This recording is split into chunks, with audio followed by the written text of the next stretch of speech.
So hello everyone. Uh, Today I have a new article regarding to see that this is my article manuscript number, and then my topic is that in my article is the Bauhaus principles and the reflection design by woman. This is the one of the interesting topic that I really investigate, and mainly we will see that the 10 most inspired women that in the Bauhaus time and the different categories. So it's a really interesting article for me that just showing you, presenting you today. So the introduction is that Staedtliches Bauhaus, everyone knows that commonly known as a Bauhaus, was a German art school that combines arts, craft, design, and architecture under one roof. Bauhaus School established in the Weimar in 1999 and the architect Walter Gropius to teach modern arts and architecture. So in 2 decades, when it's first moved to Dessau, the director is Mies van der Rohe. The institution evolves in the Western art education, cultural production philosophy of the 20th century. Enduring contributes in the fields from architecture to graphic arts and visual culture is seen today. Bauhaus continues to generate social conversation and research criticism one of the century to its founding.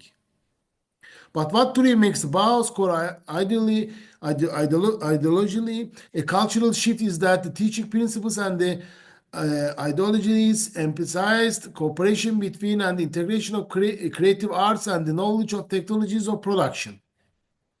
So what is the method in this article is that we will this year is in 2025 the 106th birthday of the Bauhaus. We just see that what are the women effects on the female members in the recognized by the scholarship or the institution exhibitions? Who are they? What are these women like in the weavers, industrial design, photographers, and architects like Anne Albers, Marianne Brandt, and the Gerard Arndt? Not only the advanced, the school's historic marriage of art and the function, they were also essential in the laying on the groundwork of centuries art and design innovation to come them. But this is so important. This is evidence that in the Bauhaus approach, no difference between the beautiful and the strong gender, absolute equality, but also absolute equal duties. No difference to the ladies, it says, as the Gropius is one of the director of the Bauhaus. So female students, for instance, were encouraged to pursue weaving rather than male-dominated mediums like painting, carving, and architecture. So, as I told you, Walter encouraged this distinction through his vocal belief that the man thought in 3 dimensions, while women could only handle 2. So, in this presentation, several women at the Bauhaus made significant contributions to movement, exploring new forms, materials, and the design principles. They were influential in fields ranging from textile design and architecture, painting, and industrial design. I highlighted 10 female Bauhaus members who contributed fundamental work, institution, and innovation to the school over the course for relatively short existence between the 1999 and the 1933. First one, Anne Albers. Albers arrived at the Bauhaus at 1922 and with hoping continuing painting studies, and she began at the School of Arts and the Crafts in Hamburg. By 1923, however, she was spending most of her time in the school swimming workshop. She became a quick master of the loom. And her early tapestries would go on to have a considerable impact on the development of geometric abstraction in the visual arts, along with the work of several of her Bauhaus peers, including her husband, Joseph Albers, who she met at the school. Please see that what is her job in the work for Bauhaus. The other one, Marianne Brandt, is one of the iconic designers. See that in Brandt's early work impressed in Lascaux, Mongolia, Nagy, that in 1924. So he opened a metal workshop discipline for women. She went to be in there, and she make one of the most iconic design for Bauhaus.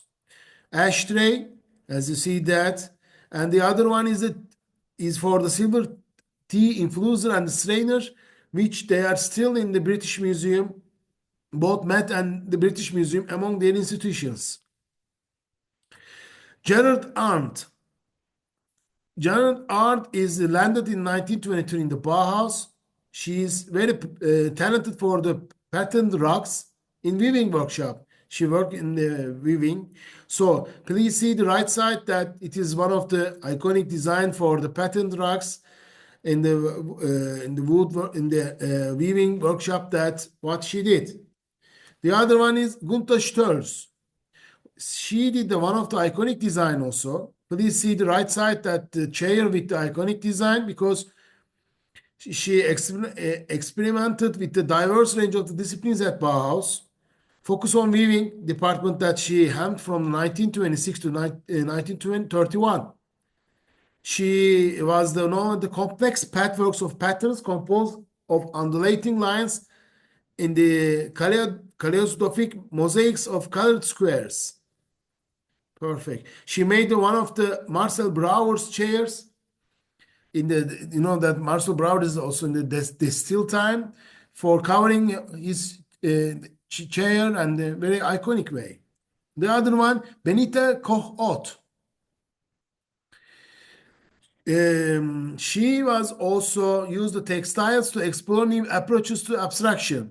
To further develop their skills also, two classes nearby the school and in the textile school as well. Please see the right side for her project. The other one, Otti Berger.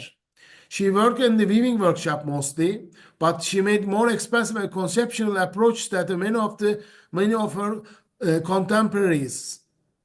She was the head of the department, and she set us her own curriculum. Please see the right side of her work in the weaving. The other one is Ilse Fehling. Fehling is very talented at the sculpture, and she took the classes first of all, and then she opened the gate in the sculptures in the Bauhaus, and her objects and the theater sets married whimsy and the function. She patterned the rotating round stage for stick puppets in 1922. Margaret Heyman. Margaret Heyman is also open a gate for the ceramic. Just 21 years old, refused from the Bauhaus in the weaving workshop and open a gate for her in ceramic. She's very young at this time, free thinking, and she really made a very good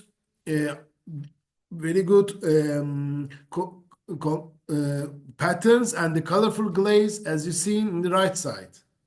The other one, Lou Schipper Berkenkamp. She was also one of the artists in the color. So right side is one of the iconic colorful from the play in the Moscow. She was she established the advisory center for color in architecture and the cityscape. The other one is Alma Sidov Basher. She was also very good. She opened a gate for the wood workshop instead of weaving. She was very talented. Also, she made one of the iconic designs, as you see that the right side and at the bottom, for one of the successful toy design, small ship building game, which is still in the production, and we are still have some kind of ships that we are in the production, and we are still playing. The other one is the 22 blocks that she made for the other cupboards and other things. So the toy could be also easily produced. So these are the 10 talented women. So at the come to the end, we need to see that or make a discussion and the conclusion at 4 stages. 1, education opportunities that for women. Initially, women were discouraged from applying the Bauhaus as it was predominantly male. However, as the school evolved, women began to enroll and were encouraged to participate in workshops, particularly in the textile and crafts, which were viewed as one of the appreciate for women. 2, challenges faced. Despite their contributions, women at the Bauhaus often encountered gender discrimination. They were frequently relegated to less prestigious roles and faced challenges in being recognized as equals to the male counterparts. 3. Impact on modern design. The work of a woman at the Bauhaus had a lasting impact on modern design, influencing fields such as textile design, furniture design, and architecture. Their legacy continues to inspire contemporary designers. This is perfect. 4. Cultural content. The Bauhaus coincident with significant social changes in early 20th century, including movements for women's rights, while the school aimed for equality and innovation. The realities of sexism in the early 20th century often limited in the recognition and opportunities for women. This is the time period. So, the contributions of women to the Bauhaus were significant and had to shape the modern design. Despite the challenges they faced, the evolving narrative around their roles continues still to inspire discussions about gender equality in art and design today. So in conclusion, while the Bauhaus provided a platform for women to express their creativity and the challenges social norms, it is also reflected the gender biases of its time. The legacies of women at the Bauhaus remind us of the ongoing struggle for equality in the arts and design, highlighting both the achievements and the need for greater inclusivity in creative fields. Their contributions continue to inspire for future generations, emphasizing the importance of diverse voices in shaping and the narrative of design history. Thank you for listening to me. Good day.